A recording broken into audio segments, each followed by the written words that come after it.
everybody, it's me, Timmy Flyersguy, and welcome to this week's edition of Classic Flyers Theater with Timmy Flyersguy. I want to apologize that I wasn't around last week. I was working on a big video on YouTube, and it kind of took a lot of my time. But I am back here to give you this episode of Classic Flyers Theater, and today's episode of Classic Flyers Theater, we're going to take you back. We're going to take you back to the summer of, we're going to take you back to 2005. Why 2005? Well, in 2005, the Flyers signed a very good player, and that player was Peter Forsberg. But before that, let's rewind back to 2004 for the Philadelphia Flyers. The Philadelphia Flyers, there was no hockey in 2004-2005 due to a league-wide lockout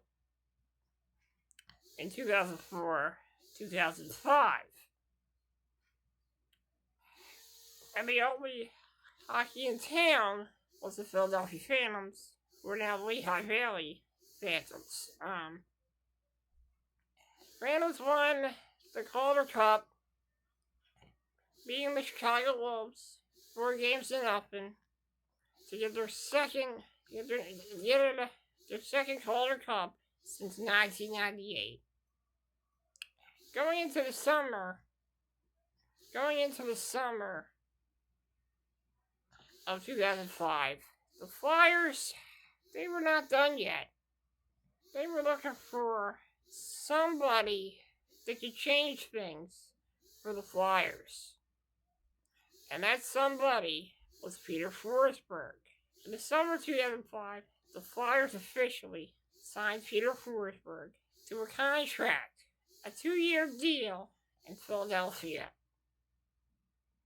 Peter Forsberg came to Philly with promise. He dealt with a lot of injuries, but there was a lot of hype behind Peter Forsberg coming to Philadelphia. So in this video, we're going to take you back to the press conference.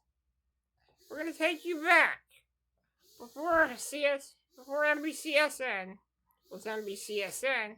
We're going to take you back when it was Comcast Sportsnet for a press conference. For the press conference to talk about the signing of Peter Forsberg. Let's roll the footage.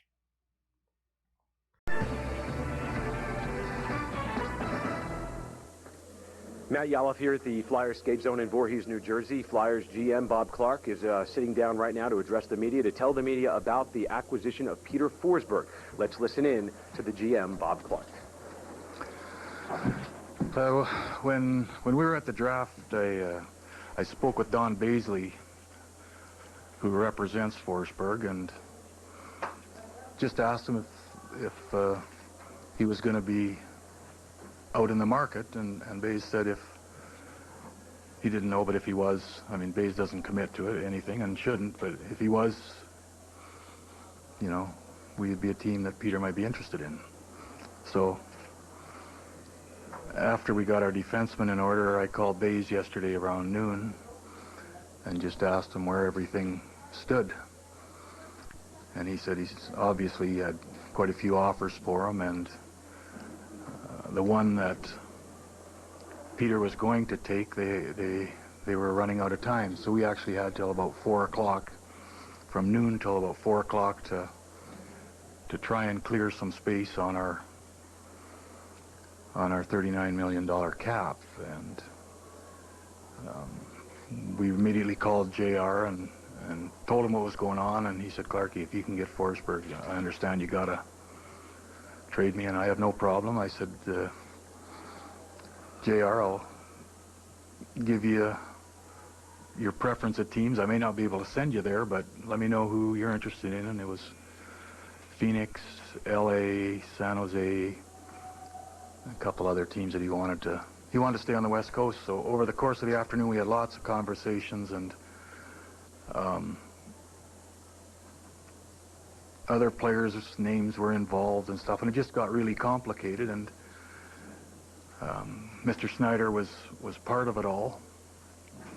And we finally said to Mr. Snyder and that we can sign Peter. You can go 10% over the cap.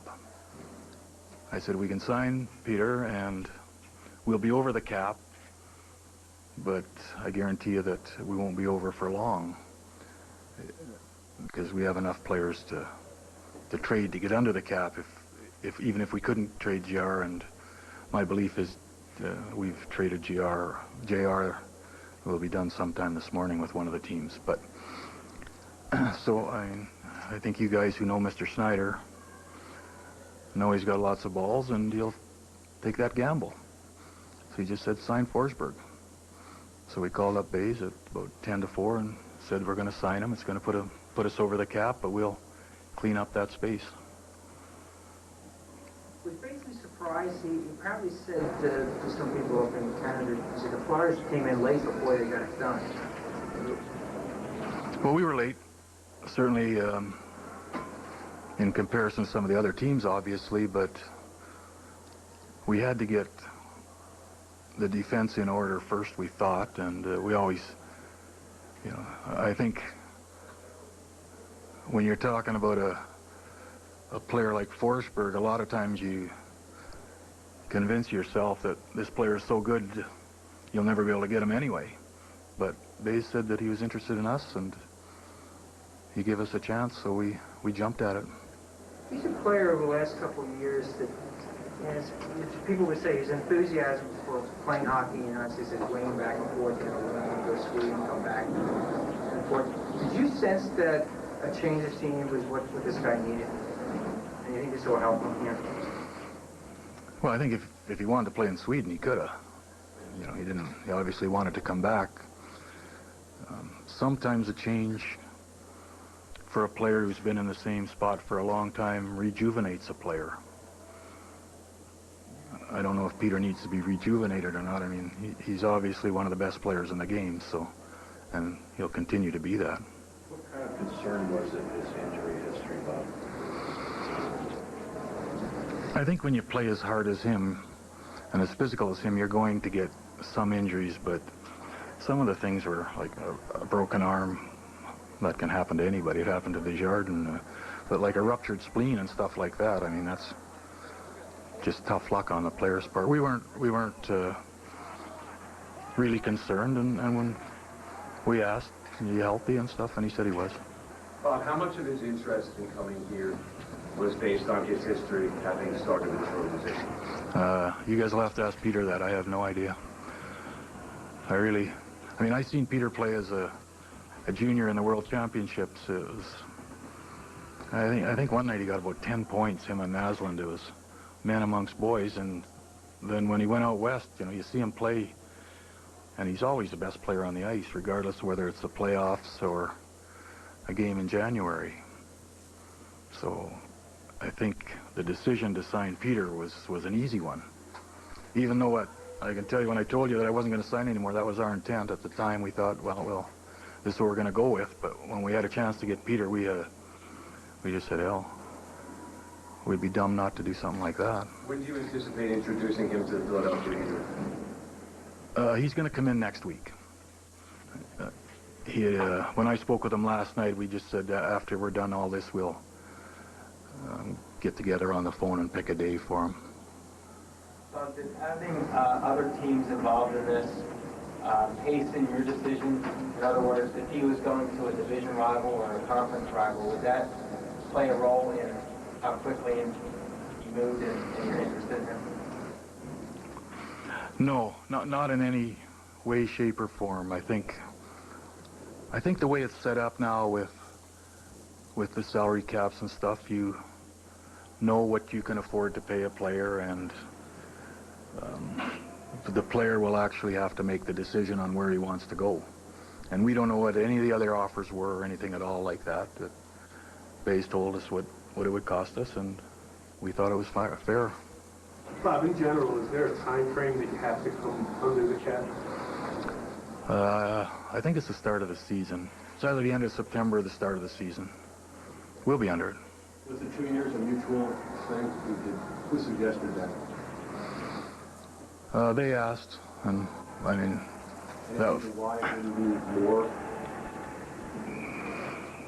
no, they wanted 2 years, and that was fine with us. I mean, Bob, has there been an adjustment getting used to the landscape of the league as a cap league? And, you know, some things that weren't true before, a guy like Forsberg maybe being available are true now, and just going through that new landscape, that adjustment period? I think from our standpoint, we were probably in some ways fortunate that some of our players that had to be replaced had already gone. It wasn't because we were bidding to keep their services or not, and obviously we'll get into that with other players as the road goes on. Right now, we were lucky we had positions open that we had to fill, and we were able to do that. But I know Colorado, when I talked to Colorado yesterday, Pierre said I don't have enough money to pay Forsberg. He said, Forsberg's like a son to me, but he said, I just can't sign him. So you have to make choices. And One of the problems moving JR is finding a team that has cap room to take it. no, there's lots and lots of teams out there that have cap room. I mean, my guess is there's probably 6 teams chasing Forsberg. So all those teams have cap room. And as I said, we've had conversations with four or 5 teams last night, and one of them called early this morning, and hopefully we can get it done today. Where does you look at the fours right now? With your top fours, you have Carter, Richards, Gagne, Primo, Forsberg. How does that stack up to you in your mind over recent teams in say the last 5 or 6 years? I think in the past we felt we were always a good team and not real creative. So that's why we got Zamanoff last year, and I think adding Carter and Richards and Forsberg and stuff will give us an opportunity to score more goals, for more players to score more goals. Bob, clearly you've been doing this for a long time, and the fans already, there's a buzz. The media's excited, which takes a lot in this city. But you seem to be pretty reserved. Inside, are you beaming? Yeah, absolutely. I can't wait to get this over with and go have a couple cold beers. But when you look at this, especially the center position, do you still need to make some moves, or are you thinking of moving somebody to the wing? Andrews seems like he'd be the odd guy out here. No, not at all. Center is a key position on any hockey club, and we're pretty strong down the middle and pretty deep. I don't think we'd have any problem if we felt like we wanted to put Carter on the right side of Forsberg, and maybe Gagne on the left. It would look like on paper a pretty good line, but really it's up to the coaches, and we'll, over the next couple of weeks, we'll just put it all together, and if it doesn't really work the way we think it should, we've got people that we could use to go out and get something else, but that's not our intent right today, maybe in a month from now. Bob, you ever wonder, you were involved in the trade itself back in '92, but you ever wonder what might have happened if history had been different? If Forsberg had been here and Lars hadn't made that deal? I was a fringe player, like I was a senior vice president doing nothing, so I think we all think about it once in a while, but it's history. There's nothing you can do about it anyway. Although Forsberg would have looked good in orange and black for the last 10 years. Do you recall the first time when you saw him? It wasn't the World Championships when It was the Junior World Championships, and did your jaw just drop when you saw him? for the whole game, I think he got. I may be exaggerating a little bit, but him and Naslund and the other guy on that line was really good too. I forget his name, but they had about 10 or 11 points. I forget who they were playing. I was like, holy mackerel, where does a kid like this comes along every 10 years, It was a pretty impressive performance, and at that time he was still a boy, still light and stuff. Now, he's obviously a lot bigger now. Have you talked to Scott? When I called, he just giggled for 5 minutes, and I hung up. I've never had a chance personally to interview Peter Forsberg. What is his personality like? You don't hear from him much in the national scene. Well, what's he like to deal with? I don't know. I mean, I've met Peter and said hello to him, and I talked to him on the phone a little bit, but you guys will have to find out when he gets here. But you've always talked about the importance of locker room chemistry, and I think that in losing Rowan, you lose kind of the effervescent personality that can be muted, contained by a guy like Primo. Now this is just a locker room that doesn't have that, has a very... Got Therian back. he'll lose some things up. Is it important to have like a loose cannon? I mean, is that something that you have to watch this season, you know? I think I honestly think that those things are all overrated. Good teams are good teams because everybody contributes, everybody pulls together for the same reason, and that responsibility is partially the coaches, but partially the players themselves. And I don't think you try and get a person because his personality is bubbly or something. You know, I think that's all overrated, that kind of stuff. Obviously, you signed a guy like Forsberg because you see him as a guy that can get you over the top as far as, you know, winning the Stanley Cup. But how would he do that? Like, what does he bring to the team that's professional? I think we try and put a team together every year that can compete for the Stanley Cup. And sometimes, I think last year we were a pretty good team, except we got beat up in the playoffs. And I think starting this year, we're a pretty good team. If you said right now, I'd say we're one of the teams that can compete for it.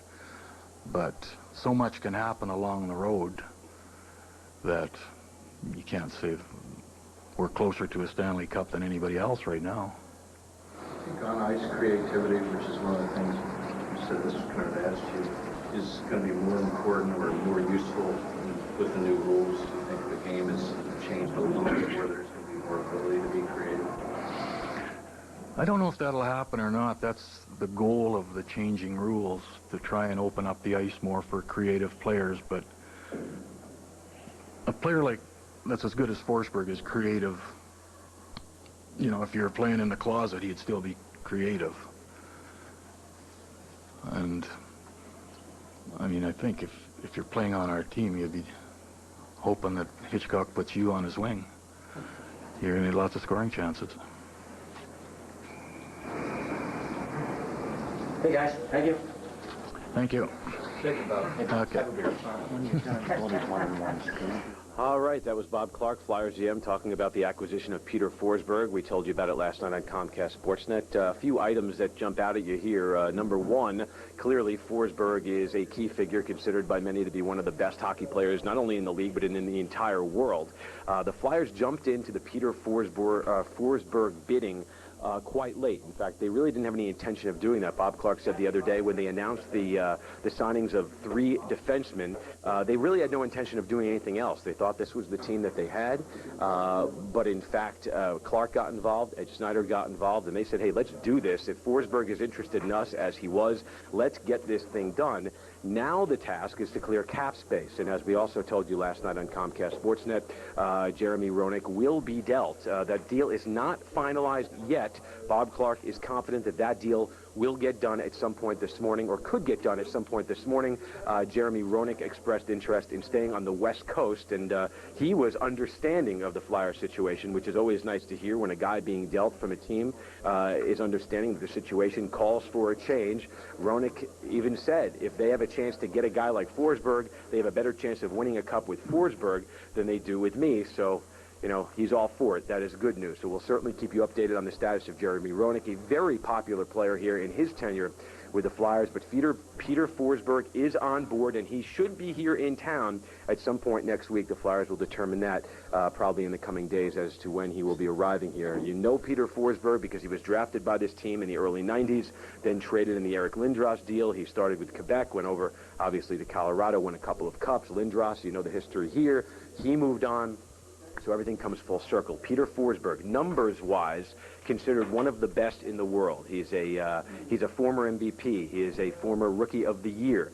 He has 2 Stanley Cups. He is creative. He is big. He has been plagued by injuries in recent years, but Bob Clark says he is really not concerned about that. Injuries happen when you play hard. He has suffered injuries, but over the last 2 years, he has not played much. Number one, because in 03-04, he was plagued by injuries, so he sat a lot. Last year, playing in his native Sweden, did not play a lot because he only played about 30-some-odd games. So he should be rested in terms of game usage. That is a good thing. He's still only 32 years old, and clearly the Flyers here have nailed down the top player in the free agency. So it's come full circle. Peter Forsberg, how did this happen? Where did it start? You probably remember the details. If you don't, here's a refresher. Philadelphia Flyers are pleased to select from Modo, Sweden, Peter Forsberg. The Flyers liked Peter Forsberg enough 14 years ago to make him the 6th overall pick in the NHL entry draft. But before he could help the team on the pro level, he was a pawn in one of the costliest and most controversial trades in league history. I find that Philadelphia made an enforceable deal with Quebec with regard to Lindros' rights and other consideration. In June of 1992, the Flyers sent Forsberg, along with 5 other players, 2 draft picks, and $15 million to the Quebec Nordiques for phenom Eric Lindros. While the Lindros trade brought the Flyers success, Forsberg quickly solidified his place as one of the best in hockey. Answers across the line, moving in, snaps the shot. He then led the Avalanche to 2 Stanley Cup wins in 1996 and again in 2001. He then won the scoring title and the league's most valuable player award in 2003. But with that kind of production came a price. After his MVP year, Forsberg commanded $11 million for the 03-04 season. That tied him for the top salary in the NHL. But injuries limited Forsberg to just 39 games that year. But he still managed better than a point a game. It's Forsberg in the goal! He scores! Peter Forsberg! The man is a magician. Then came the lockout, which along with wiping out an entire season, changed the landscape of hockey, rolling back salaries and putting a hard ceiling on how much a player can be paid. Now, Forsberg comes full circle, returning to the Flyers for more than $5 million per season over the next 2 years. All right, hockey and all sports about numbers, and you really get down to business. And here are the career highlights for Peter Forsberg. 580 games in the NHL, that's regular season, 216 goals, 525 assists, 741 points. Now, as far as his resume, it's big, and you know they always tell you to keep your resume to one page. I don't think this guy can do it. A couple of Stanley Cups, 1 MVP award, 1 scoring title, a 7-time All-Star. Peter Forsberg, a member of the Philadelphia Flyers. You woke up today, and if you thought you were dreaming last night when you heard the news, you're not dreaming. He is indeed a member of this team, and Bob Clark says, just to recap during his press conference here, that a deal that will send Jeremy Roenick elsewhere could be finalized as early as this morning. Roenick has expressed interest in staying on the West Coast. He has a home in Phoenix. He spends a lot of time in Los Angeles, likes to play golf out west. If the Flyers can accommodate him, they will do that. We should know more on the Roenick deal by the time we come back on the air later today for Daily News Live, followed of course, by Wachovia Sports Night and a full night of news surrounding Peter Forsberg and the signing here with the Philadelphia Flyers. Coming up next, we return to our regular scheduled programming, Phillies baseball at 1 o'clock today, followed by our regular lineup. Thanks a lot for watching this live coverage of the Flyers press conference from the Sovereign Bank Skate Zone in Voorhees, New Jersey. Take care.